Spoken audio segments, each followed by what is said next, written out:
There we come. Good. Excellent. Excellent. Perfect.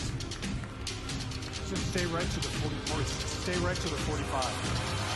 Okay, Matt. Thank you very much. Maurice. 45.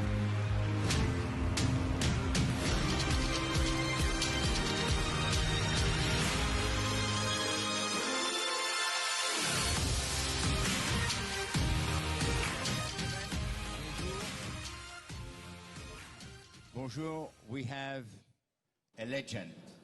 A legend with us, Jack Ma. Thank you. Thank you.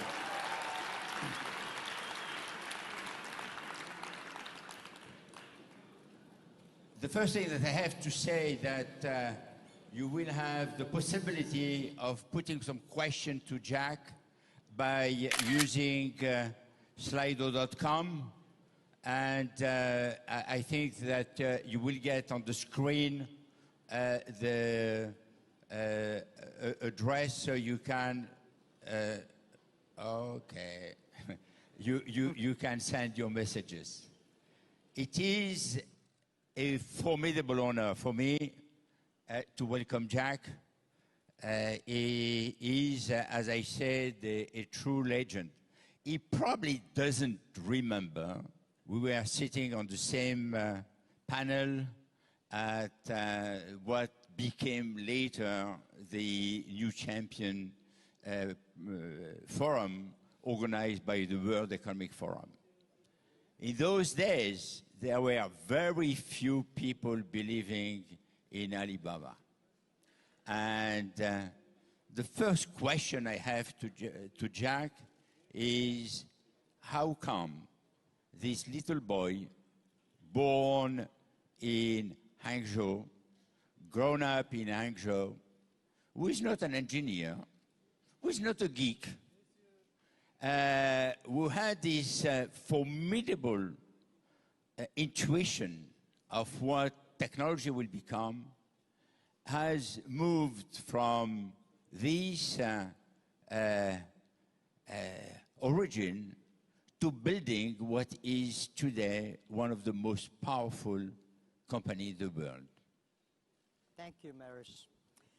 Well, if everybody agrees, then there is no opportunity. When people criticize you, you have to think. And I spend most of my time thinking about the future. I spend most of time listen to the complaints. Because people like me, we don't have money, we don't have technology, we don't have a strong relationship. The only thing we compete with the others is that how we see the future. If I believe the future like this way, and those people believe that way, of course we're different. And when we believe that is the future, we start to do it. We start to spend time, we start to gather people, we start to do little by little. And I think everybody can be successful if you really try hard. I started Alibaba in 1999 in my apartment. I talked to the 18 founders that one of the things we want to prove, if Jack Ma and his team can be successful, 80% of the people in the world, they can be successful. Because we don't have money, we don't have technology, we don't have almost nothing. The only thing is that we believe in the future and start to do little by little. So people like us, we are getting used to be criticized. We are getting used to be said no. People say no to you. When people say yes to you, we really appreciate because it's not, why people should say yes to you. You have to prove. So as an entrepreneur, you have to get used to be challenged, have to get used to be said no by the other people, by the investors, by your customers, by the people. But this is the opportunity. When everybody believes it, you have no chance. When only a few people believe it, you prove it, that's your chance. What makes you so resilient to the fact that people are starting to say no. The first one who said no to you, and 10 times I have understood, or 9 or 10 times, is the Harvard Business School. KFC has refused to hire you. So with all this no, how at the end of the day, what has been the driver which has made you who you are? Yeah, I wish people can say yes to me, but if they say yes, I have no choice. I have to accept it. And of course, you're not happy when people say no. Have a good sleep, wake up, try it again. It's always my fault, not the other people's fault. Why you can convince people if you cannot prove it? But the thing is that, very important, there are two groups of people you have to convincing. First group people, your team. They believe in you. They trust in you, and they believe the things we agreed together. And second is your customers. They really love your products. And investors, it's okay. Investors, it's okay. Yeah, you cannot make every investors invest in you. Don't believe investors, there is a long-term investors. They have to sell. You know, when they want to invest in you, they say, well, I'm a long investor. When you're in trouble, they run so fast. That's the advice. Spending time on your customers. Spend time on your people, on your own team. Don't spend time on your investors. Don't spend time on your competitors. When you look at the people you want to serve, when you look at the people you work together, if they're happy, you will win. That's the very simple. Because I wish it is that simple, because it looks simple, very difficult to do, but you have to do it. I have been yesterday with you at the dinner which has been offered by President Macron, and you deliver one of the most inspiring speech I had the chance to listen to.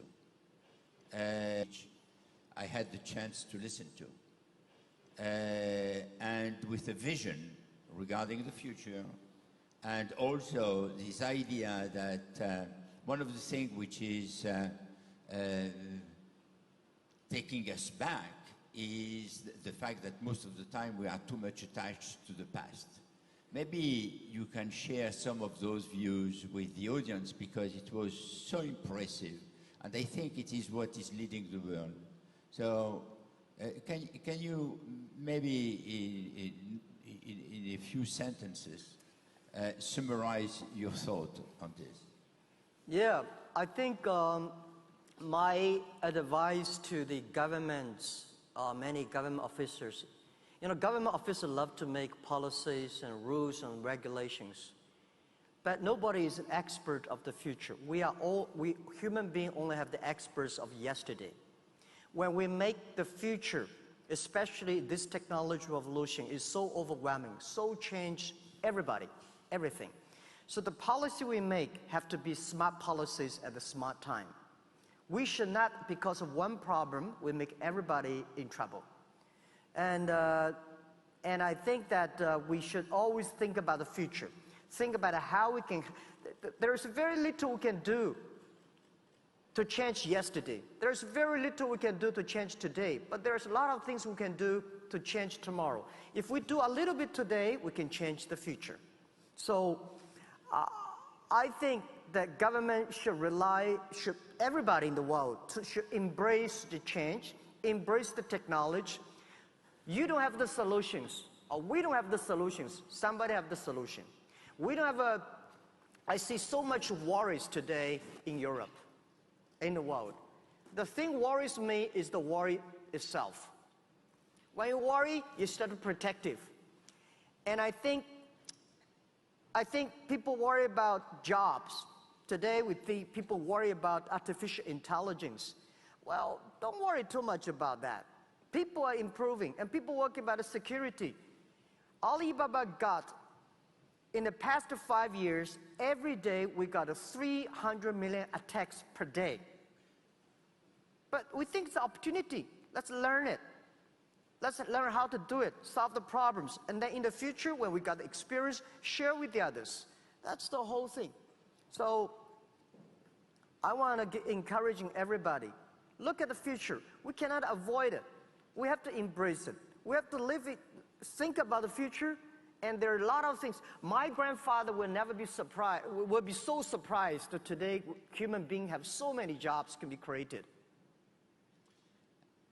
President Macron has mentioned the two very important powerhouses or power countries, which are the United States of America and the China of the other world. And when you look at China, how would you describe the ecosystem of China and what is making it so successful? Well, beyond the quality of the entrepreneurs, obviously. First, China in the past 40 years, Chinese people are very hardworking. Second, we keep on learning. Well, one thing very interesting in China, if you walk on the street, you pick up 100 Chinese young people, you will find 90 of them can speak at least 30 or 40 English words. But when you go to New York, when you go to Washington, D.C., you pick up 100 American young people. How many of them can speak one Chinese? We keep on learning. You have to keep on learning and go. The second thing is that my advice, because I hear a lot of entrepreneurs talk about, well, China's coming and America is coming. Well, nothing to do with you. My view is that I have the same problem early days. I say, Microsoft is coming, Oracle's coming, IBM is coming. You should think about your neighbor. George is coming. It's more important. Because the world, the African desert, African green is the ecosystem is not controlled by lions and elephants. The ecosystem is controlled by the insects in the mud. Last century, the company, the bigger the better. So everybody wanted to be a big company, the powerful company. This century, from now on, a good company is more important than a powerful company. When you compete with big companies, in past 20 years, we've been competing with any company. Lots of companies in China. But I learned one thing. No matter how strong an elephant is, if you're an ant, if you hide yourself well, an elephant cannot kill you. You can kill the elephant if you're in a better way. It's about your thinking. This is your opinion about the small European startups when they are looking at China? Yeah, I think that I've been so fascinated by so many great European small business. You have such high quality products, great services, great stylish, tasty, and sell to China instead of waiting China selling to you. And use the internet. Old days, you cannot do that. But today, huge opportunity. Young people, try to use the internet to sell to everywhere in the world. Yesterday, you mentioned that Alibaba is helping roughly, in a certain way, 40 million people a year. Yeah, we created close to directly or indirect 40 million jobs in China. Which is an impressive number. How this is happening? Yeah, I think internet, because I'm not a technical guy, I was trained to be a high school teacher. And I worry about technology, like anybody. And early days, I talked to my engineer. I'm the quality control and product tester of every software, no matter how they feel, how excited they are. I will be the person to test it. If I cannot use it, just throw it in the garbage, because 80% people don't like it. So if I can use it, lots of people can use it. So I think technology is something we enable people. Early days, when Alibaba started to do it, People say, well, this is a terrible model because American, you know, they are helping big companies. They are helping big companies to save the cost. My view is that China don't have a lot of big companies. So we should not help big companies. Big companies don't need us. They always want to do something themselves. We should help small companies. By helping small companies, you should not think about saving the cost for them.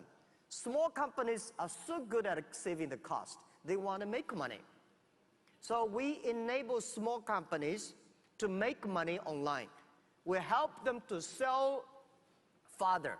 We help them to find a reliable, a little bit cheaper supplies. So everything we do is trying to make sure small business, easy to do business, that they're easy to access financing, easy to have logistics, easy to find the buyers and the supplies.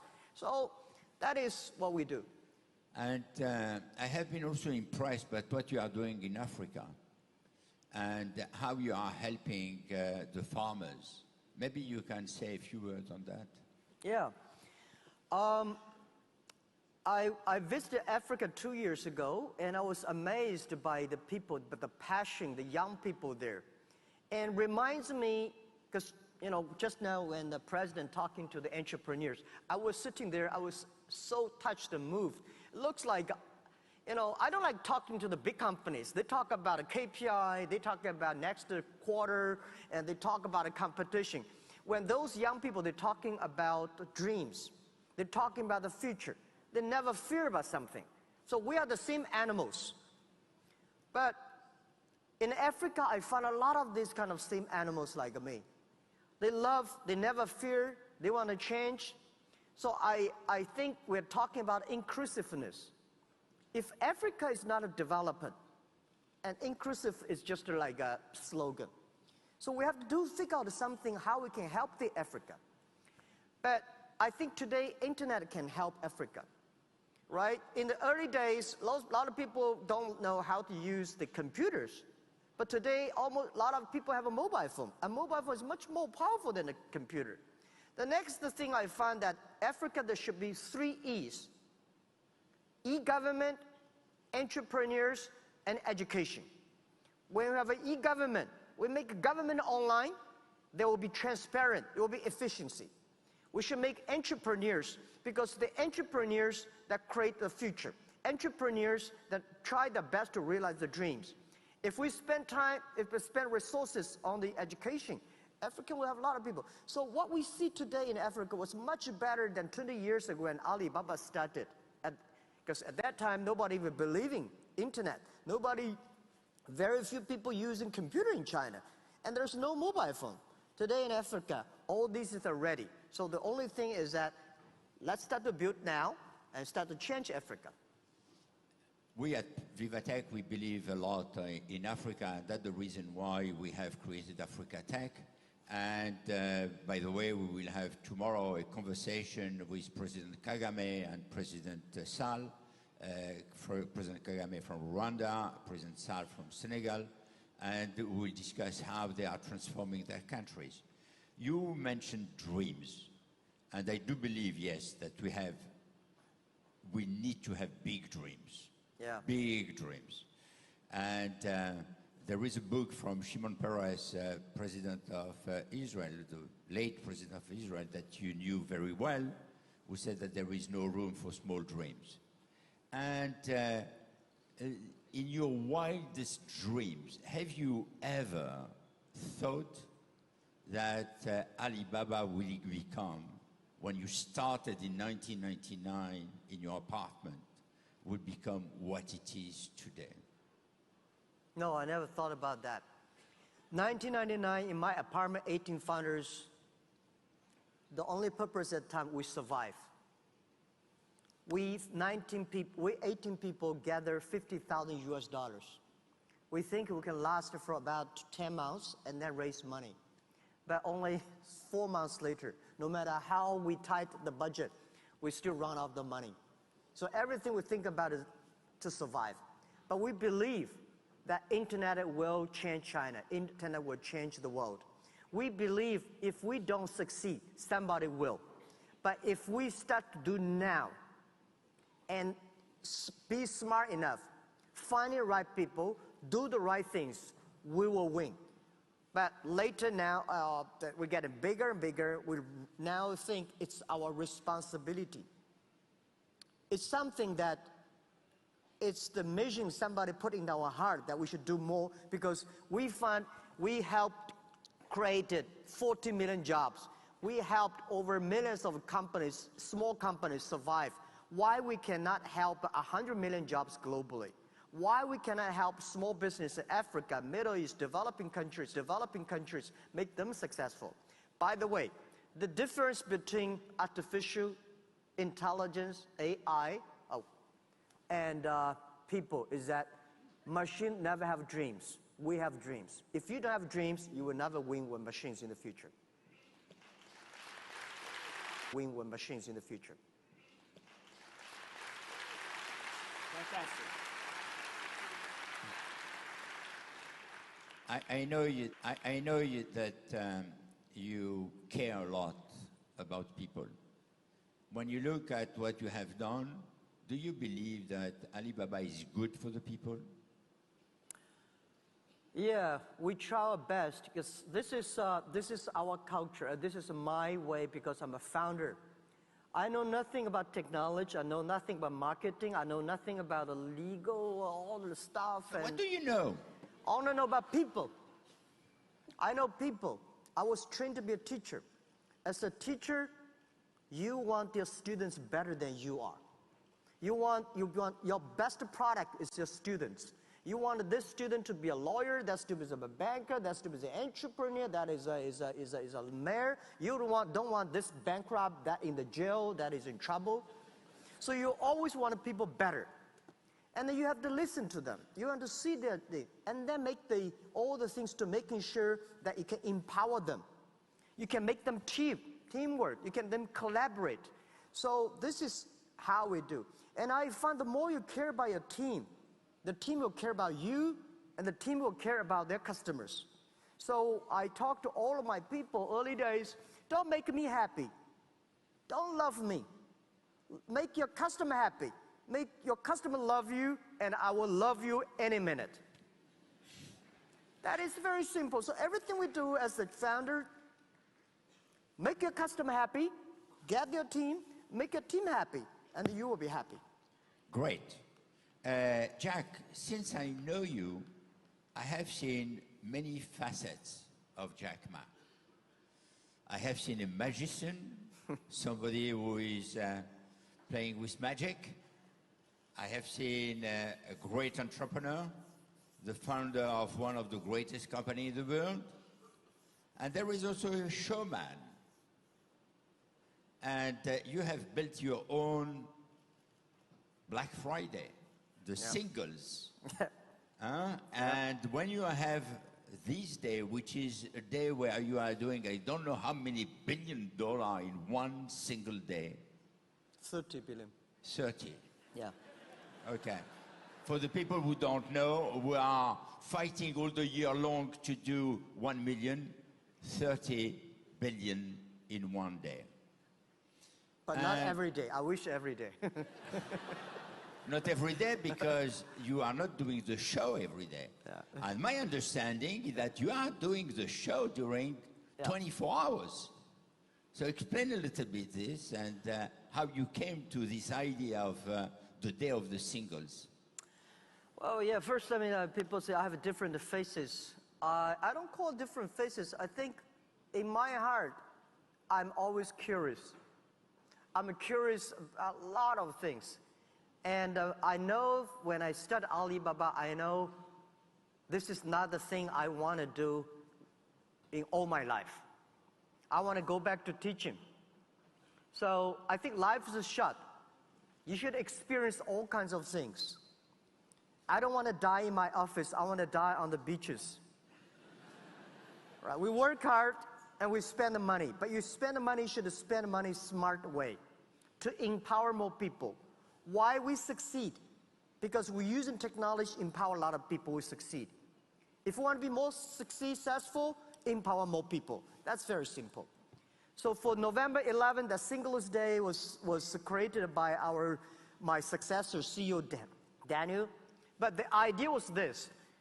Everybody who's single, when you're single, you don't have a boyfriend, girlfriend, you feel bored. So 11, that's November 11, we think you should start buy things.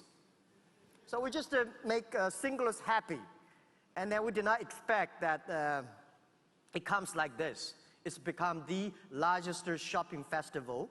And last year we sold $30 billion. This year will go up because we're only helping Chinese singlers. We're a lot of single people here in France and yeah. Great. You know, there are a lot of things that you have done which are extremely impressive, at least for the people who are following you since many years. And before going back to the questions that I have, I would like to share with you a few questions that we got from the audience. It's the first time, by the way, that we have decided to give the audience the possibility of putting some questions. We mentioned a few minutes ago the fact that it has not been completely a fairy tale and that you went through some difficulties at the beginning. And Raphael is putting a question, which is, what was your biggest failure in scaling Alibaba, and what did you learn from? Yeah, well, yeah, we faced a lot of challenges, but I'm sure Alibaba is going to face more challenges. We worry every day. When I was young, when company was young, we thought, well, what if when Alibaba become that big, my life will be easier? Then now the companies the bigger the company, the more problems I have. So while you are still small company, enjoy it. You will never experience the happiness of operating a small company in your life when you get to be too big. You have so much headaches, so many things happening. And people say, Jack, you know, there are a lot of books about you, but there's none of the books I write myself. If there's one book I want to write in the future, it's called Alibaba 1001 Mistakes. We made so many mistakes. We had so many troubles.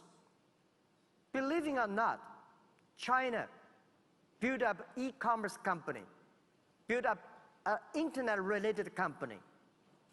No internet connection at that time, no credit cards, no delivery system. So we make problems all the time. It's not easy, but we tell ourselves, we will be successful until we make 10,000 mistakes. We will be successful if we survive in any crisis. So when crisis came, we know it's a challenge. Everybody start to be united. We solve the challenge, then we complain each other. Before we solve the problem of the crisis, we should not complain. So I have a problem in HR, I have a problem in financing, I have a problem in technology, I have a problem everywhere. Tell me. So that's why I become a mentor in entrepreneurs program in China. A lot of entrepreneurs have questions. When I listen to their questions, I say, oh my God, I have this problem too. So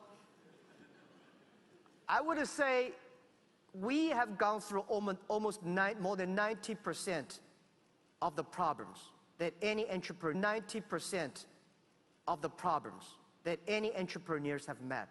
This is what we feel proud.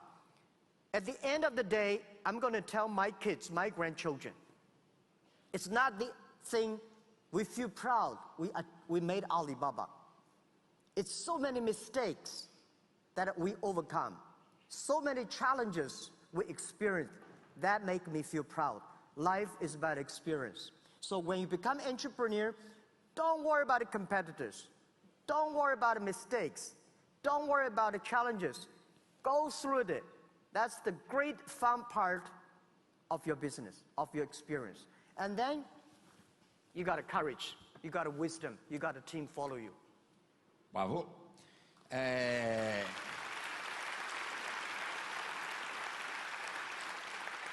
Yeah, because you don't have a choice. You cannot sit there and cry, right? If you cry can solve problems, I can cry oceans of tears. But we make competitors cry. We don't cry. Yes. Very often, unfortunately, in Europe, with only 10 mistakes, you are out of job. But I consider that this is a great lesson, and this has been also a lesson of my life. I'm always saying that I have made sufficiently mistakes in order to survive. So the other question we have is, where do you see Alibaba in 5 years' time? Well, in 5 years' time, Alibaba is, the vision should be given by Daniel, our CEO. Everybody in our company, our first-tier colleagues, they look at next month, next quarter. Manager looks at 6 months. Vice president looks at 3 years. CEO looks at 5 years and 10 years. I look at 20 years. Year 2036, Alibaba want to achieve to build up a digital economy that empower, that can help create 100 million jobs, can serve 2 billion consumers in the world, and it can create it, can support 10 million business, be profitable on our platform. That is the thing that we decide to do by year 2036. So that's what we are. 36. Yeah, so we want to empower everybody, every young people, every small business. When you have a mobile phone, you can global buy, global sell, global deliver, global pay, and global travel.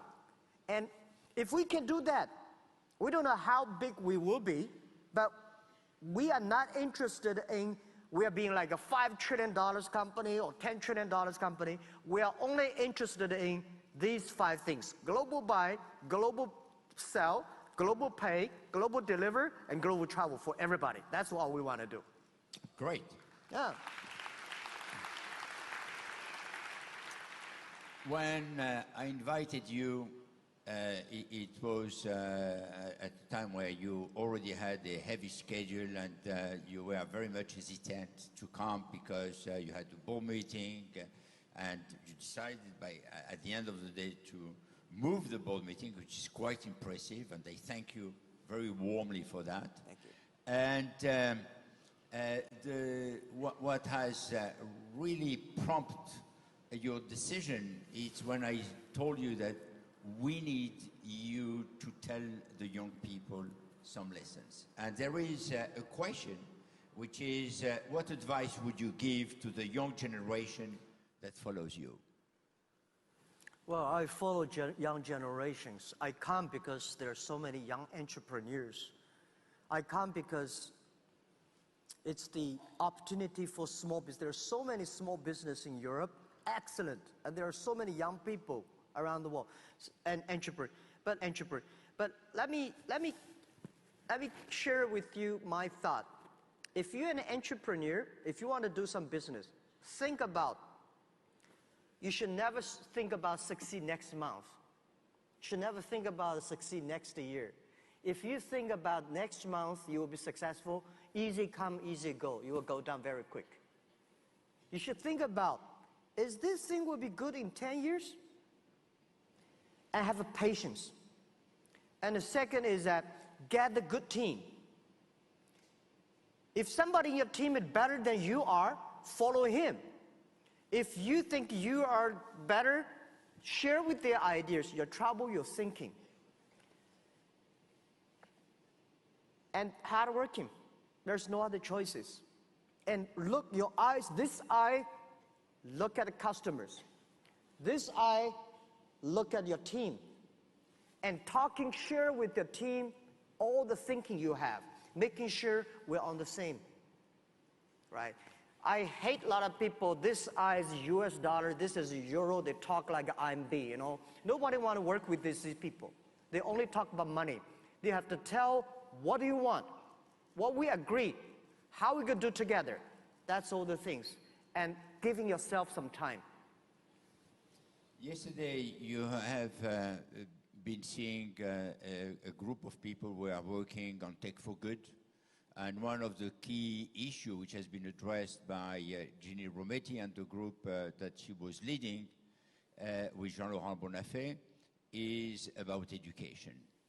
And I have a question, which is many recognize you as a great teacher. How do you envision the future of education, particularly when you know that everything will change in the coming years and the impact of technology will be huge on all the jobs? How do we prepare the future for the future generations, and what would you recommend? Yeah, I feel more comfortable that I work as a teacher. I never thought that I could be a CEO. I remember more than 10 years ago when company was in big trouble, one of our investors kindly and very politely said, "Jack, you think that somebody can do better job?" And he's thinking that you should resign. And I heard that and I said, I cannot resign now, because if I resign, the company will collapse. I will resign when the company is good. So since then, I was preparing, always finding people better than I am in the company, giving them opportunities. My position, CEO, is called Chief Education Officer in the company. So I built up the company more like a university. We call our company, the ground is called a campus. We learn together. We trust each other. Students and teachers have to trust each other. So I'm always thinking about that. Now, this year, September 10th, it's 20-year anniversary of Alibaba. I kept my promise, and I want to go back to teach the things I love to do better. I'm not going to go just to teach in one class. I think there are something that we should not worry about, something we should change. The education system now, is in past 200 years, these are the education system for industrial period. Now we are moving to the digital period. Past hundreds of years, we make people like machines. Next 20, 30 years, we'll make a machine like a people. The way we teach our kids, the things we teach our kids, machine can do better. Machine can calculate faster, remember everything. So I think what we should do, change the education system. We should not make our kids lose the future. We should not make our kids have not jobs. So this is why I want to go back to education and start to do something on education system. The thing they teach, the way they teach, I think it's a huge opportunity. I think in this world there's very few people like me. We do it not because I want to make money. We do it not because somebody forced me to do. I do it because I love it. I do it because the money I make in the Alibaba need to spend. I don't want to give the money to the investors or banks to spend widely. I want to spend myself on the education, improve, change the system. And I think 55 years old today, it's a bit old for Alibaba CEO. But for a new startup on education, I'm quite young. So I want to spend another 15 years on that, doing something that can change a lot of young people, young kids, make them ready for the future. They don't have to worry like their parents worried. Wow.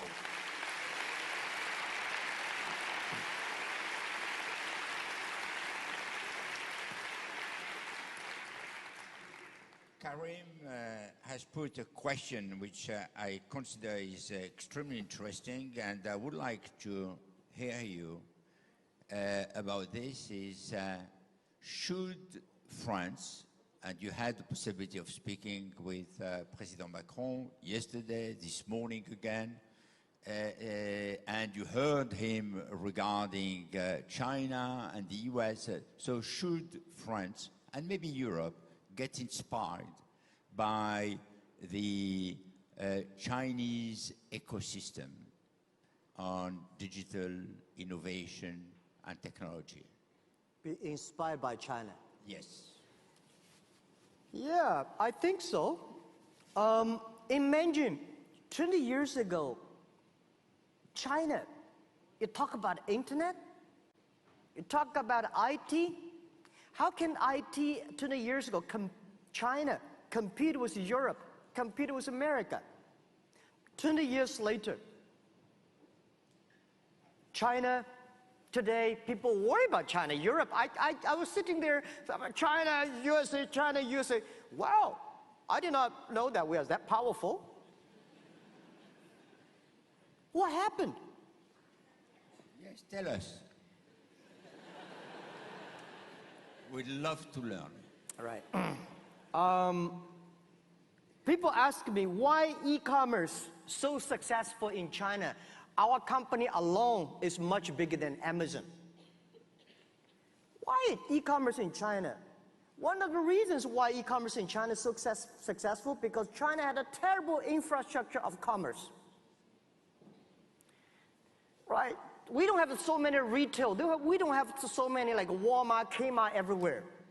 It's just a terrible backward retail system in China. When internet e-commerce come, people love it. So efficient. Why China mobile phone, grow much faster than America? America and Europe have such a great system of telephone. We don't have a telephone. Right? Among like 100 families can only have one telephone that days. When mobile come, we love that. We just go that. So there is a leapfrog. We don't have the rules or laws. Most of the government officers, they don't know how to make rules or laws for internet because nobody realizes what the internet look like. So that leaves us a chance to grow fast. Europe, very interesting. You have such a perfect rules and laws. Then everything they do, let's follow the rules and laws. And everything we think about, let's follow the rules and laws. And everything we think about, they start to worry. When they worry, they make rules and laws. When we have problems, we start to solve the problems. Then think about rules and laws. You have a problems, like make rules and laws. So I worry about Europe.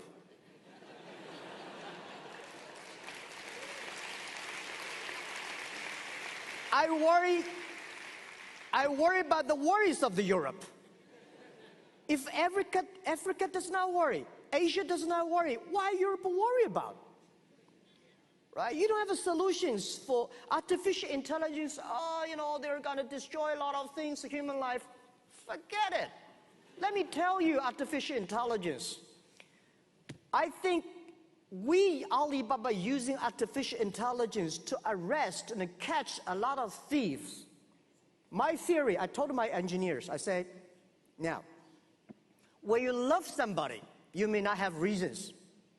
But when you hate somebody, you have logic and reasons. When you have logic and reasons, machine can always do better than that. So we have trillions of dollar transaction on Alipay every day. A lot of people want to steal the money. How can you oversee when you have like 1 billion users using that? There are so many cheatings. Human being cannot do it. So we teach machines to catch all the thieves. Machine never forget. No matter how smart you are, one person can create 10 ways of cheating. You are the smartest person in the world. But we teach the machine every way, everything we discover from other people. The machine can remember over 100,000 ways of cheating. When you start cheating, machine finds you. So one way, bad guys using artificial intelligence doing bad things. Other thing, we using artificial intelligence to catch bad guys. So there is always yin and a yang balance. How you see the world. If you see technology revolution is a problem, I'm sorry to say the problem just started. If you think it's an opportunity, the opportunity just started. The only thing is your mentality. If the mentality is about worry, you worry all the time. By the way, all the entrepreneurs, if everything's ready, everything's perfect, why they need you? Because there is worries, because there's problems. because of there's no this, no that. That is your opportunity. That is our opportunity. And keep on that. You're believing you can do something, little by little, 10 years later, you will be different. That's who we are. I knew that by inviting you, we will have one of the most inspiring conversations that we had at Vivatech. And what happened in these 45 minutes, it's something which is proving that I was right, at least for that. And I thank you very warmly. But you are not done yet. You are not done yet because you have decided to retire at age 56, which is normally the time where in the old continent, we are the old continent, people are starting to hope to become a CEO. I would like to ask you what has led you to make that decision. Is it just because you are fed up with investors and you don't want to have to spend time explaining things? Is it because of your dreams? Or is it also because you have not only a will to teach and to share, but you have also so many other entrepreneurs' ideas that you want to achieve? Yeah, I've been thinking about that and preparing for retirement for almost 10 years. So you're slow.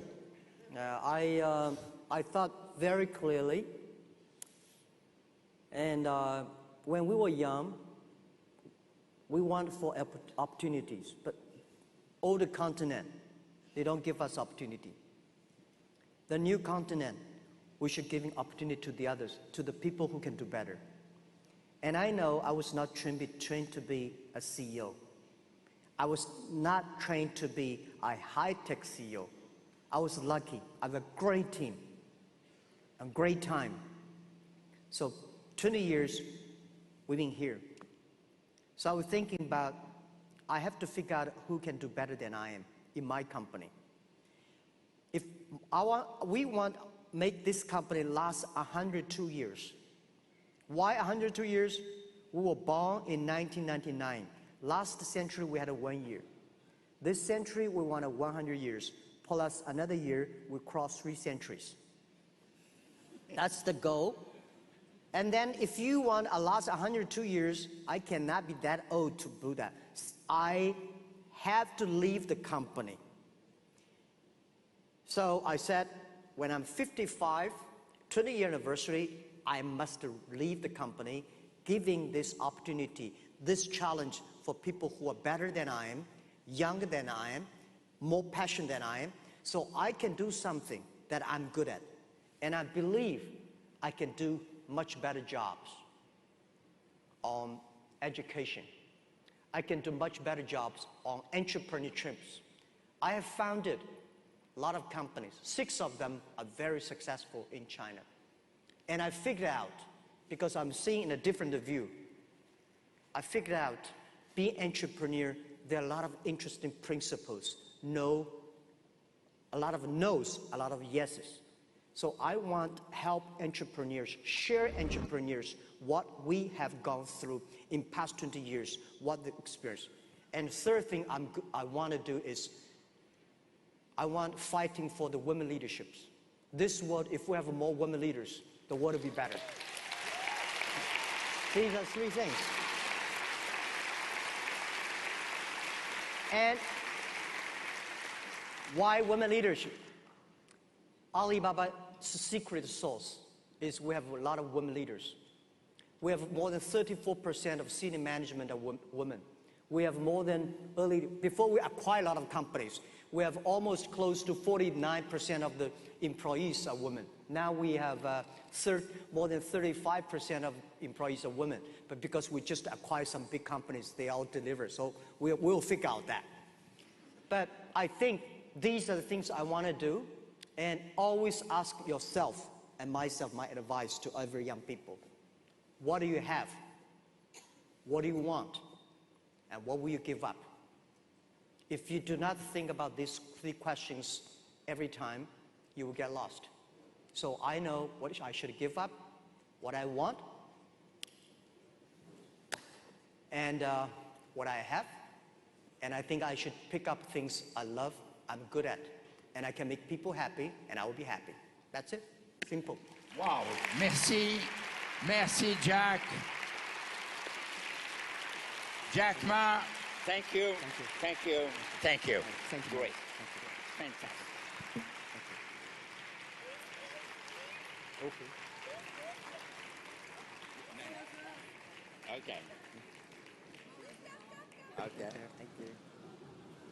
Thank you. Okay? Yeah. Thank you. Thank you. Thank you. Thank you. Maurice, Jack, thanks again.